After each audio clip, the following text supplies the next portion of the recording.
Thank you very much for watching. Let's do some Trump time now, where we talk about the great man. I'm a big fan. I want him to get another 4 years, and a man who, well, shares our passion for the leader of the free world is Will Ricciardella, and he joins us now from the Washington Examiner, which is a great newspaper in the United States. William, how are you, mate?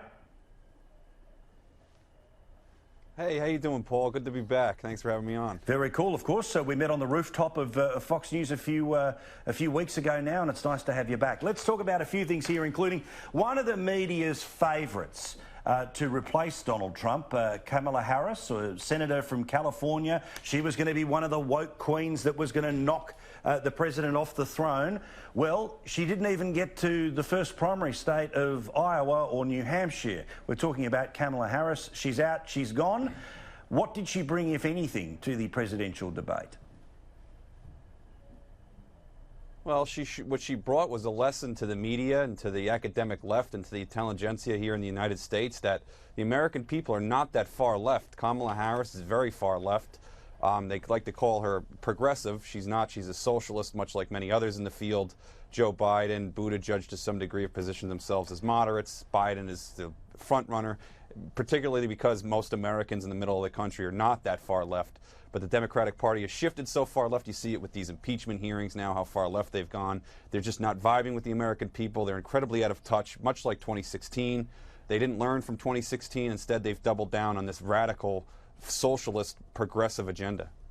I mean, we know that Michael Bloomberg is trying to buy his way into the debates, buy his way into the candidacy, but it seems like, despite the internal attacks from Sanders, from Warren, the last-minute jump in of other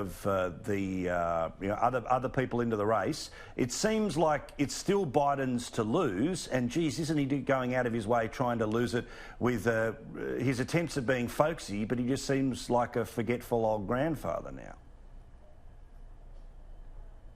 I mean, when you said Michael Bloomberg there, Paul, I started to fall asleep a little bit. I have a better chance of winning the Democratic primary than Michael Bloomberg. So, you know, look, this is where the party's at, right? They're running Bloomberg, who's an establishment guy. He just apologized for stop and frisk in New York City, you know, only because it's the appearance of that it's racist, not because it actually worked. Did it actually help the community so many people claim to want to help? Probably, right? I mean, some of the data shows that it does. Did anybody ask that question? No. The American people want results. This is what they want in Congress right now. They want them to get back to work. They don't care about Michael Bloomberg and his milquetoast agenda. I mean, you know, it fascinates me. Joe Biden is another kind of boring guy who says the weirdest things that you can imagine. I don't even know where he stands on most of the issues anymore. You know, with the party running so far to the left, Barack Obama came in with a somewhat radical left agenda, wanting to take over health care here in the United States. Now that's not far left enough. So this is where the party seems to want to go. The American people are not moving with them. So they're going to have a hard time in 2020.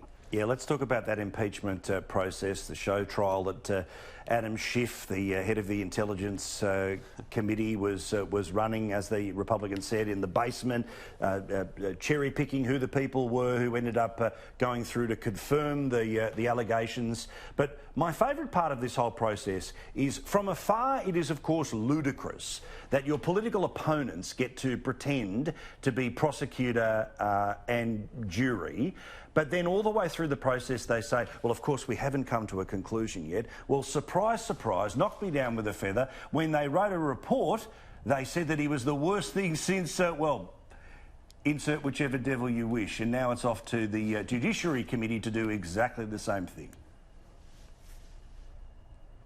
I want to clear something up for your viewers because this is getting very confusing. Here in America, many people are really confused. What the Democrats are hinging on after this one-sided process is one man, Gordon Sondland, who was the ambassador to the European Union. His presumption, he assumed that Trump was withholding aid, for this investigation into the Bidens and into the 2016 election. He doesn't have any hard evidence. Not one person, not the ambassador to the Ukraine, knew about it. How is that possible? Let's say that they were withholding. If it is true, perhaps it is. I don't know. But let's say that it is true. Wouldn't the president of the Ukraine call in the ambassador to the U.S. and say, hey, look, can you stop withholding the aid? You know, I'm not going to look into the Bidens. Not one time in their meetings did he ever say that to them. There is literally zero evidence that he did that other than him mentioning it in passing in a phone call he made to the Ukrainian president to congratulate him on winning the election.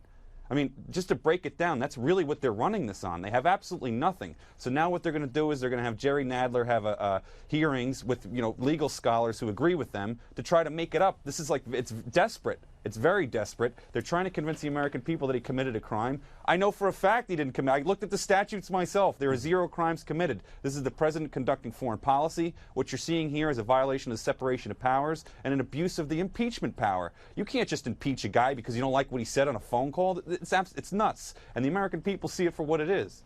Yeah, it's called high crimes for a reason. Firstly, they'd have to be crimes, and then they have to be pretty freaking significant ones to actually get there, rather than non-existent crimes. And what was that about it again?